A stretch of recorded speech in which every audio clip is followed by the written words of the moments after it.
Halftime. Unbelievable speech by me. The speech was so good. I didn't say anything. We just started playing better. You know, I thought the defense in the third quarter was tremendous, and it triggered our offense. But I just thought we had better pace and better movement.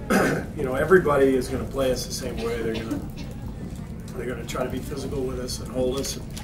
And we can't just die into the screen. Like, you know, we get a guy being physical with us. If we don't move and try to get out of his grasp, then the refs aren't going to call anything. We're not going to get anything going. So I thought we just did a better job of moving and cutting off of those screens. McCaw had a season-high 7 makes tonight. I mean, there's been a lot of 0 makes, 1 makes throughout the season. What do you think's woken him up aggressiveness-wise, getting to the rim in the last few games? Well, I mean, last game he was really good. Made some big plays against Cleveland, made some shots, and so I think that carried over into tonight. He's a young player, so he's going to be up and down, and he's you know, scoring is sort of third or fourth on his list. You know, he's a defender primarily in his own mind, I think. You know, he's a distributor and a defender. Scoring is sort of a secondary thought, you know, for him. And so we're trying to get him as aggressive as possible. He plays his best when he's really looking to score like he did tonight. Hey, Coach, you know, Sean had a pretty good game coming back.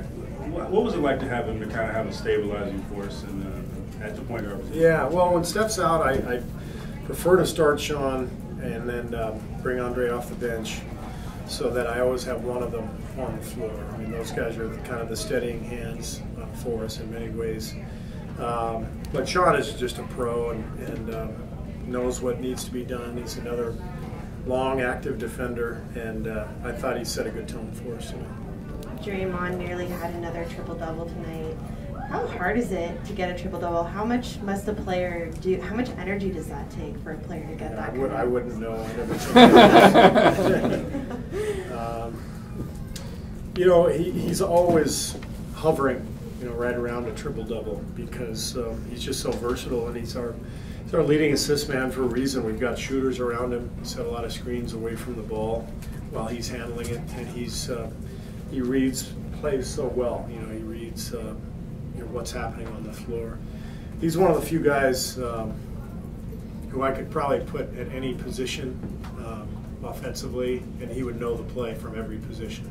Most guys would have to think about it, and some guys would have no clue if they were in a different spot. But he knows every spot. He knows where all the pieces on the chessboard are, and you throw in his rebounding and his defense, and he's an unorthodox, devastating player. Steve, when you look at Kevin's game tonight and these past 10 games when Steph's been out, how has he gone about being able to balance everything with taking the higher load, scoring, while making sure everyone else is still doing their thing? He just has a good feel for that. I think he knows that when he really moves and is active at both ends, how dominant that is for us.